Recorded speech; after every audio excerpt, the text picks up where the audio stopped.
Niining panahon nga ang putling ebanghelyo gihagis sa mga hiwi nga pagtulunan. Kinahanglan mo barug ang mga tinun-an ni Kristo sa pagpakigbisog sa paglaban sa pagtuo, nga magkausa ug alang sa tanang panahong gihatag sa Dios ngadto sa iyang katawan. Maoy hinungdan nga namugna kining tulumanon ang putling ebanghelyo. 30 minutos nga pagsabwag sa tinuod nga ebanghelyo. Kauban ni Pastor Jeremias Hangad, ang putling ebanghelyo. Tulumanon nga gihatod kaninyo sa Herald of Grace Radio Ministries Philippines. Ang putling ebanghelyo.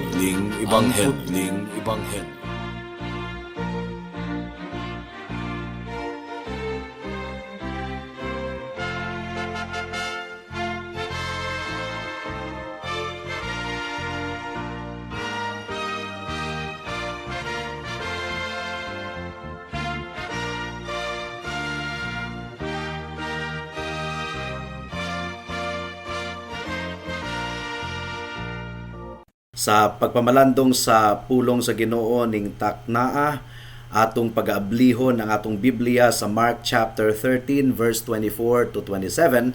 Apan sa dili pa, once again akong gipaabot ang akong pagpanimbaya sa akong 93 years old nga lolo nga si Isabelo Lauri Sr. nga magsaulog sa iyang 94th birthday, Lord be willing, karong sunod bulan. Mark chapter 13 verse 24 to 27 ang giingon dinhi mga kaigsunan. Sa panahon unya human sa kasakitan, mungit-ngit ang adlaw ug dili na modan-ag ang bulan. Mga hulog gikan sa langit ang mga bituon ug matay og ang tibuok kalangitan. Unya diha sa mga panganod makita ang anak sa tawo nga moabot nga may gahom ug himaya, ug suguon niya ang iyang mga anghel ngadto sa tanang suok sa kalibutan aron tigumon ang piniling katawhan sa Dios gikan sa tanang dapit sa kalibutan. May the Lord bless the proclamation of His word at this moment. So human sa usa ka yugto sa grabing pagtudlo sa templo ni Jesus, mga kaigsunan, mitalikod siya aron pagbiya ug samtang siya mipahawa ang iyang mga tinun-an, miduol kaniya nga nanghambog mahitungod sa katahom ug kahalangdon sa templo didto sa Jerusalem. So mo review gihapon kita sa atong mga nakatunan ni adtong miaging mga semana. Gibutiyag ni Jesus kanila nga ang tibuok sistema sa Judaismo hapit na magunob. Ang templo hingpit nga gubaon, ang matag bato mabalhin gikan sa iyang dapit. Ug si Mateo, mga kaigsunan, naghatag kanato sa kinatibuk-ang asoy sa reaksyon sa mga disipulo sa mga pulong sa atong Ginoo. Sumala sa Matthew chapter 24 verse 3 nga nagaingon, sultihi kami kanusa matuman kining tanan ug unsa ang mahitabo nga magpaila sa panahon sa imong pag-abot ug sa katapusan sa kalibutan. Ang templo, mga kaigsunan, tinuod nga natumpag ni adtong 70 AD. Ug kini dili ang ikaduhang pag-anhi ni Kristo ug ang katapusan sa panahon, dili pa. Si Kristo dili mobalik hangtod sa daghang gatusan pa katuig ang mulabay. Hangtod karon naghulat pagihapon kita sa pagbalik sa atong Ginoong Hesukristo. Kining tibuok nga panahon gitawag nga interadvental period. O kini nga yugto, mga kaigsunan, gihulagway sa mga gubat ug kagutom ug natural nga mga katalagman. Kini nga panahon gihulagway usab nga ang simbahan, ang iglesia, nagpadayon gihapon taliwala sa mga paglutos. Gumikan kay ang iglesia sukad pa sa sinugdanan, gilutos na gayod. If you will just read the book of Acts, mga kaigsunan, ang iglesia, church triumphant and church militant, nakasinati gayod og mga pagluto. So on the one hand, ang iglesia sa Ginoo magmadaugon, sumala sa gisaad sa Dios. Ang mga pultahan sa impyerno dili gayod makapildi sa iglesia sa Ginoo. Sama kini sa libadura, mga kaigsuunan, mutubo gayod ang iglesia. Sama sa liso sa mustasa, nagsugod kini sa jutay lamang, gamay lamang apan nahimo kining dako nga kahoy, dako nga punuan. But on the other hand, mga kaigsuonan, sa interadvental period, ang madaugon nga iglesia makasinati usab og mga pag-antos, mga paglutos gumikan sa kalibutan nga nagdumili sa pagdawat sa pulong sa Ginoo. O gihisgutan ni Kristo niini nga passage nga human ang iglesia makasinati og mga paglutos ug mga pag-antos, mga kaigsuonan, mubalik ang atong Ginoong Hesukristo uban sa iyang gahom ug kahimayaan. Mark chapter 13 verse 24 ang giingon dinhi, apan sa panahon unya human sa kasakitan. So take note ha, kanusa mo balik ang atong Ginoo human sa kasakitan. So niining taknaa, gusto nato nga ibutiyag sa inyong atubangan kining buhi nga paglaom ang mahimayaong pagbalik sa atong Ginoong Hesukristo. It is a blessed promise gisaad kini sa Ginoo. Acts chapter 1 verse 11 ang giingon dinhi, mga kaigsuonan, mga taga Galilea, nganong nagbarug man kamo dinhi ug nagsigig hangad sa langit? Si Jesus nga gibayaw ngadto sa langit, mubalik sa samang paagi sa iyang pagkayab ngadto sa langit. So adunay tulo ka bahin ang atong pamalandong niining taknaa. Una, the second coming of Christ, ang pagbalik sa atong Ginoong Hesukristo. Ikaduha, the accompanying events of the second coming of Christ, ang mga panghitabo nga uban sa ikaduhang pag-anhi ni Kristo. Ug ikatulong punto, the unexpected nature of the coming of Christ.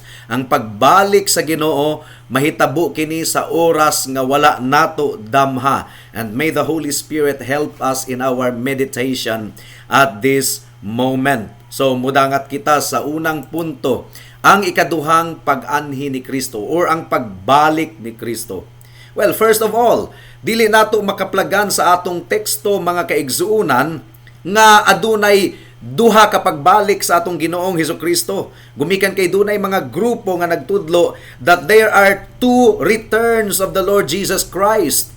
Una, ang rapture sa dili pa magsugod ang tribulation or pag-antos, ug ang ikaduhang pagbalik ni Kristo, our second return of Christ, pagkahuman sa tribulation. Dili kana nato makaplagan sa atong teksto. Kinahanglan natong hunahon nga ang iglesia anaa gihapon ug naglihok gihapon hangtod sa pagbalik ni Kristo. In fact, mga kaigsuonan, sa bersikulo 28 hangtod sa 37, gitudlo gayud ni Kristo kanato ang importansya nga kita mahimong andam sa tanang higayon. O kini nga mga bersikulo wala nagatudlo mahitungod sa gitawag og special rapture. 7 years before the return of Christ, walay gitudlo niini nga passage, mga kaigsuonan. In verse 24, makaplagan nato nga si Jesus mubalik gayod human sa mga pag-antos, human sa mga panghitabo.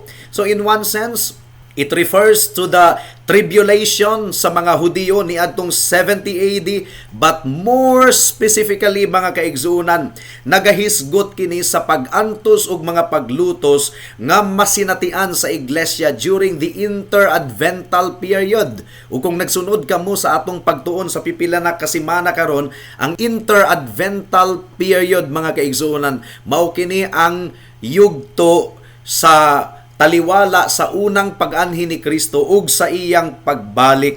Ug gidugang ni Matthew ang importansya sa pulong nga immediately, diha dayon. Matthew chapter 24 verse 29. Unya tapos gayud sa kasakitan ni adtong adlawa. So atong matikdan, mga kaigsuonan, ang pagtigom ni Kristo sa iyang mga pinili, sa iyang mga giluwas nga mga katawhan, mahitabo kini sa katapusan sa yugto sa mga pag-antos. Mark chapter 13 verse 27. Ang giingon dinhi, ug suguon niya ang iyang mga anghel ngadto sa tanang suok sa kalibutan, aron tigumon ang piniling katawhan sa Dios gikan sa tanang dapit sa kalibutan. Ug kanus-a kini mahitabo human sa yugto sa mga pag-antos ug kasakitan. Sa ikaduhang Pedro kapitulo 3 makita nato mga kaigsunan nga ang kasaysayan matapos sa pagbalik sa atong Ginoong Hesukristo. 2 Peter chapter 3 verse 10 ang giingon dinhi, apan ang adlaw sa Ginoo moabot sama sa usa ka kawatan. Nianang adlaw ang kalangitan mahanaw uban sa kusog nga dinahunog, ug ang mga butang musilaob ug maugdaw, ug ang yuta mahanaw uban sa tanan nga anaa niini. So unsa may gidescribe ni Kristo niini mga kaigsunan? Gihulagway ni Kristo ang usa lamang kahigayon sa pagbalik sa atong Ginoong Hesukristo. O kining pagbalik sa atong Ginoong Hesukristo mao kini ang katapusan sa tanang mga kapanahunan. Atong hinumduman ang giingon ni Kristo sa iyang mga tinun-an mahitungod sa katapusan sa kapanahunan. Matthew chapter 24 verse 3. Sultihi kami kanus-a matuman kining tanan, ug unsa ang mahitabo nga magpaila sa panahon sa imong pag-abot ug sa katapusan sa kalibutan. It will be universal. Tibuok kalibutan gayod ang makasaksi niini mga kaigsuunan. It will be universal.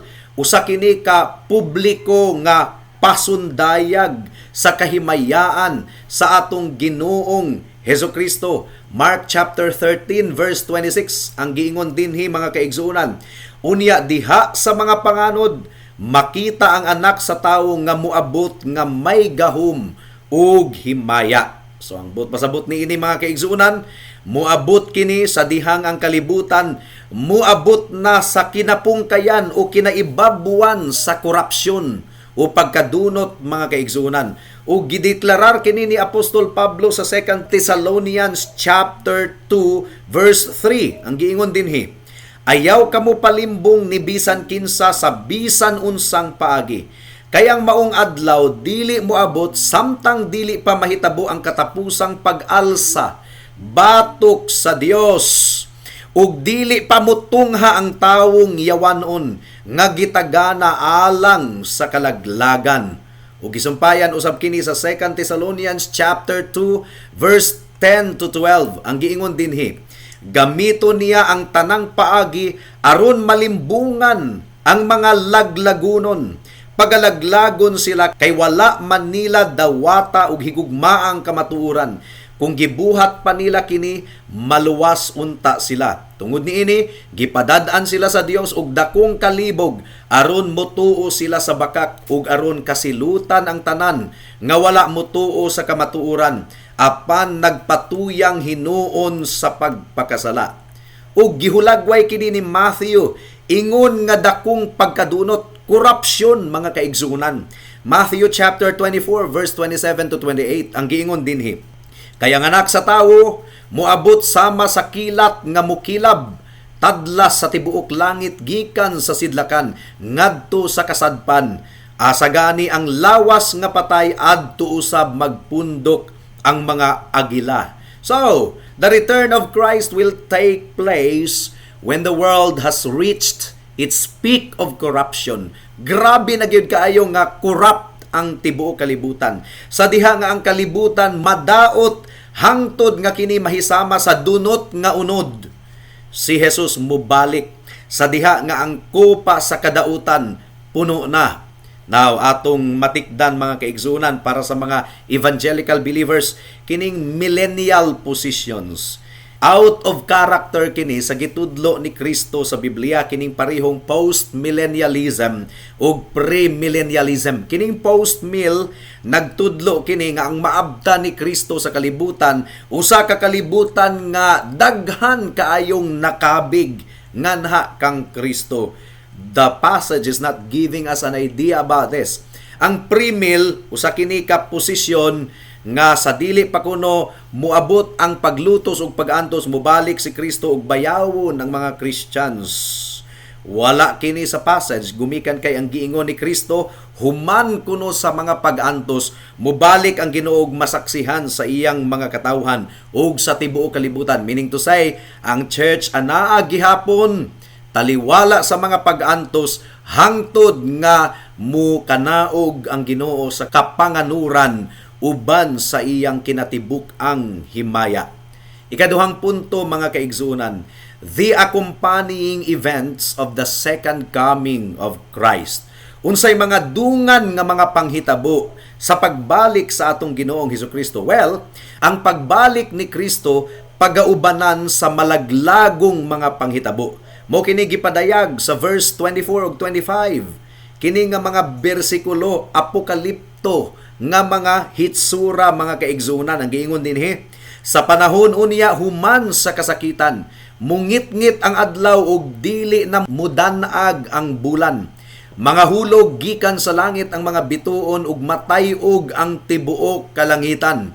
Makalilisang kaayong paminawon, mga kaigsuonan, kining apokaliptikong mga pulong sagad gigamit sa paghulagway sa paghukom sa Dios. Ug sama sa atong nakita sa daghang mga higayon, mahitungod niini nga istoryahon. Doon na lang kitay warning.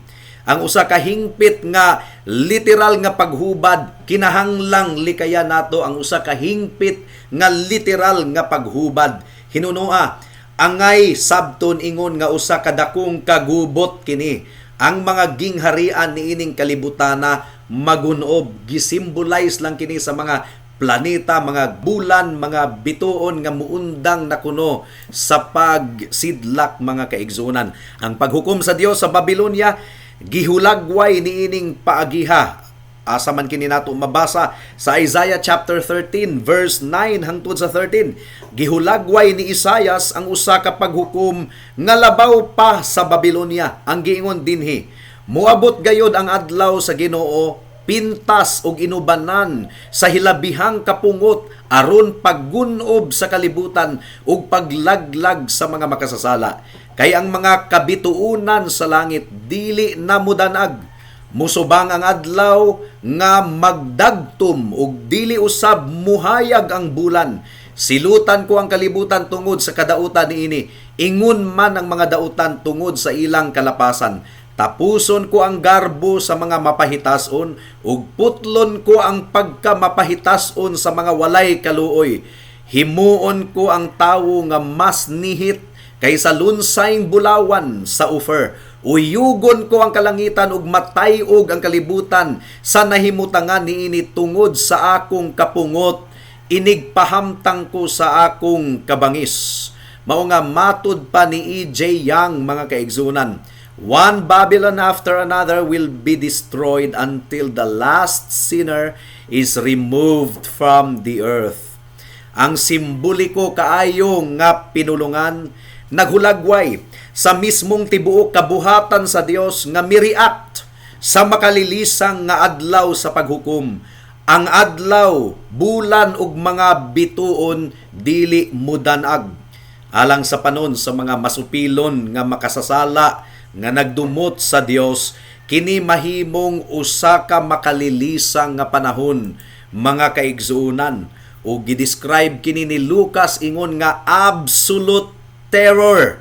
Luke chapter 21 verse 25 to 26. Ang giingon dinhi, mga kaigsuonan, aduna unyay mga ilhanan diha sa adlaw ug sa bulan ug sa kalibutan. Kawad-an sa paglaom ang mga nasod ug mga lisang sila sa dinahunog sa mga dagkong balod sa dagat. Panguyapan ang mga tawo tungod sa kalisang, samtang magpaabot sila sa mahitabo sa tibuok kalibutan, kay ang mga gahom sa kawanangan mutipas sa ilang naandang agianan. And the book of Revelation describes multitudes nga maningkamot sa pagtago sa mga langob ug mga kabukiran, gumikan sa kahadlok sa pagbalik sa atong Ginoong Hesukristo. Revelation chapter 6 verse 15 to 17. Ang giingon dinhi, ug nanago didto sa mga langob ug sa mga pangpang sa kabukiran ang mga hari sa yuta, ang mga pangulo ug mga kadagkuan sa mga kasundaluhan, ang mga dato ug mga gamhanan ug ang tanang tawo, ulipon ug dili ulipon. Nagpanawag sila sa mga bukid ug sa mga bato. Tumpagi ug salipdi kami gikan sa panagway sa naglingkod sa trono ug gikan sa kapungot sa nating karnero, kay miabot na ang dakong adlaw sa ilang kapungot ug kinsay makasagubang niini. Kinsay makasagubang niini? But it will be a great joy of the believers of God. It will be a day of great joy. But at the same time, usa-usab kini kaadlaw sa dakong kalisang ug kaguol. Kalipay kini sa mga magtotoo, 2 Timothy chapter 4 verse 8. Ug karon gitagana alang kanako ang ganti sa kadaugan, ang purong-purong sa pagkamatarong nga niadtuon yang adlaw, iganti kanako sa Ginoo ang matarong nga maghuhukom, ug kini dili kanako lamang kundili sa tanan gayod nga nagpaabot sa iyang pagpadayag. So this is a day of rejoicing for the people of God. Apan alang sa dili magtotoo, kini mahimong usa ka makalilisang nga adlaw sa pagbangutan. Matthew chapter 24 verse 30 ang giingon dinhi. Unya motungha sa langit ang timaan sa anak sa tawo, ug manghilak ang tanang banay sa yuta, ug makakita sila sa anak sa tawo nga moabot sinapnay sa mga panganod sa langit. Moabot siya nga may gahom ug dakong himaya. Revelations chapter 1 verse 7 ang giingon dinhi. Tanawa unya, muanhi siya uban sa mga panganod ug makita gayod siya sa tanan, lakip sa naglansang kaniya. Magminatay ang tanang katawhan sa yuta tungod kaniya, tinuod gayod kini. Amen. So, magbangutan sila tungod kay ang maghuhukom sa tibuok yuta miabot na. Magbangutan sila tungod kay nawala ang tanan nilang gugma. Kini gihulagway diha sa basahon sa pinadayag, samtang ang katawhan sa yuta nagbangutan sa napukan nga Babylonia, kining dakong sistema sa kalibutan. Revelations chapter 18 verse 17 to 19 ang giingon dinhi. Nahanaw kaniya ang tanan niyang bahandi sa usa ka oras lamang. Ang tanang kapitan sa barko ug mga pasahero, mga sakayanon, ug ang tanan nga nagasalig sa ilang panginabuhi sa dagat, nagpaantaw didto sa layo. Sa pagkakita nila sa aso sa iyang pagkasunog, misinggit sila. Wala nagayoy syudad nga sama ni anang dakong syudad. O gibutangan nila yuta ang ilang ulo, ug mihilak sila nga nagingon, pagka makalilisang pagkaalaot sa dakong syudad. Tungod sa iyang bahandi, nangadto ang mga tag-iya sa mga barko nga nagbiyahian sa kadagatan, apan nahanaw kaniya ang tanan sa usal lamang ka oras. So, mo kadto ang ikaduhang punto, ang mga accompanying events sa pagbalik sa atong Ginoong Hesukristo. Ikatulo o katapusan, the unexpected nature of the coming of Christ. Kining dakong adlaw moabot sa panahon nga wala damha. And the ultimate sign of the coming of Christ is makita nato siya sa kapanganuran. Matthew chapter 24 verse 29 to 30. Unya tapos gayod sa kasakitan niadtong mga adlaw, mungit-ngit ang adlaw ug dili na mudanag ang bulan. Mga hulog gikan sa langit ang mga bituon ug matayog ang tibuok kalibutan. Unya mutungha sa langit ang timaan sa anak sa tawo, ug manghilak ang tanang banay sa yuta, ug makakita sila sa anak sa tawo nga moabot sinapnay sa mga panganod sa langit. Moabot siya nga may gahom ug dakong himaya. So ang pinaka-ultimo nga sinyales sa wala pa matumpag ang Jerusalem, mao nga nakita na nila ang mga sundalo nga Romano nga nagpalibot sa Jerusalem. Sama nga ang Jerusalem dili makahibalo sa katapusan sa panahon, hangtod nga ilang makita ang mga Romanong kasundaluhan nga nagkaduol didto sa Jerusalem. Dili usab nato mahibal-an ang katapusan sa panahon sa pag-anhi ni Kristo, hangtod nga kita muhangad ug makakita kaniya. Siya mukunsad sa tibuok niyang himaya, inubanan sa iyang kasundaluhan sa gamhanang mga anghel. Siya mo pabati og usa ka singgit nga makapabungol sa dalunggan, ug ang tingog sa arkanghel madungog usab, ug ang tingog sa trumpeta mulanog. Kini mahimong usa ka makusog ug makalilisa nga talan-awon sa mga dautan, ug ipadala ni Kristo ang iyang mga anghel aron pagatipunon ang iyang mga piniling katawhan. Mark chapter 13 verse 27 ang giingon dinhi. Ug suguon niya ang iyang mga anghel ngadto sa tanang suok sa kalibutan aron tigumon ang piniling katawhan sa Dios gikan sa tanang dapit sa kalibutan. Now, alang sa mga Kristohanon, Kinahanglang magbantay kita kanunay. Hebrews chapter 13 verse 12 to 14. Mga igsuon, pagbantay kamo nga walay usa kaninyo nga magbaton og daotan ug dili matinuuhon nga kasing-kasing. Maunya kini ang hinungdan nga mubiya kamo sa buhi nga Dios.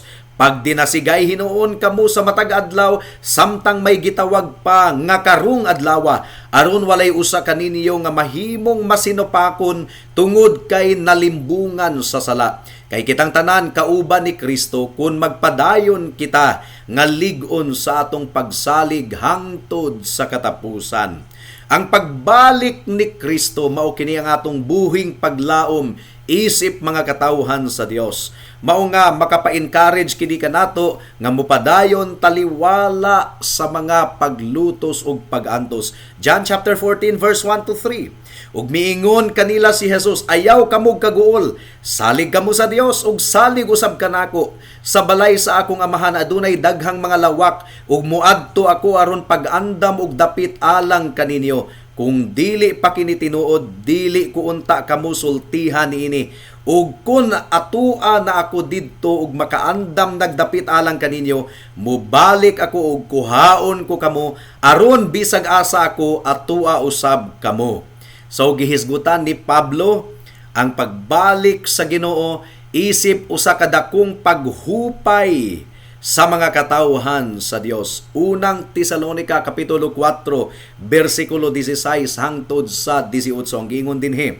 Unya mabati ang singgit sa pagmando ug ang tingog sa arkanghel, ingon man ang lanog sa trumpeta sa Dios ug mukunsad ang Ginoo gikan sa langit.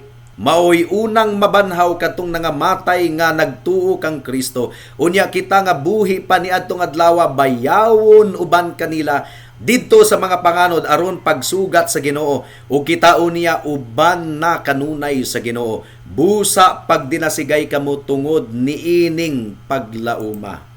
Para sa mga dili magtotoo, kinahanglan nga talikdan ang sala ug mudangop kang Kristo.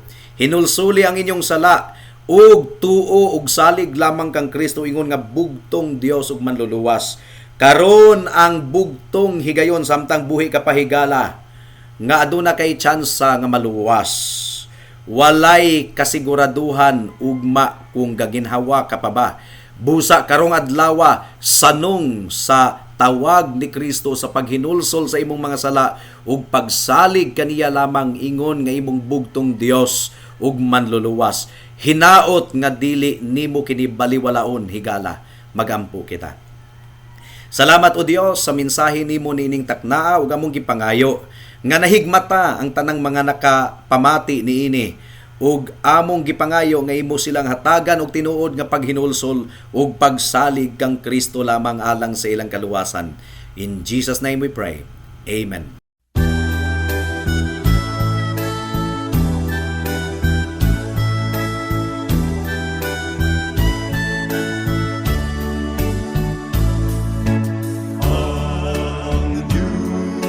Nagamulat kanimo sa langit nga diin ang iyang trono. Atong dawato ng kinabuhing dayo, iandam sa nagmatinumano. Andam ka na ba sa pagatubang niya? Nagsunod ka ba sa gusto niya? Kasuguan niya, nabantayan mo ba? Andam ka na ba sa pagbalik niya? Dili sayangon ang gihatag nga panahon, imong mudul maginulsol. Magmatyag, magatmon sa mga uluwaton, kayang langit nga giandam dili sayo. Andam ka na ba sa pagatubang niya? Nasunod ka ba sa gusto niya? Kasuguan niya, nabantayan mo ba? Andam ka ba sa pagbalik niya? Andam ka na ba sa pagkatubang niya? Nagsunod ka ba sa gusto niya? Kasubuan niya, nabantayan mo ba? Andam ka na ba sa pagbalik niya? Andam ka na ba sa pagbalik? Andam ka na ba?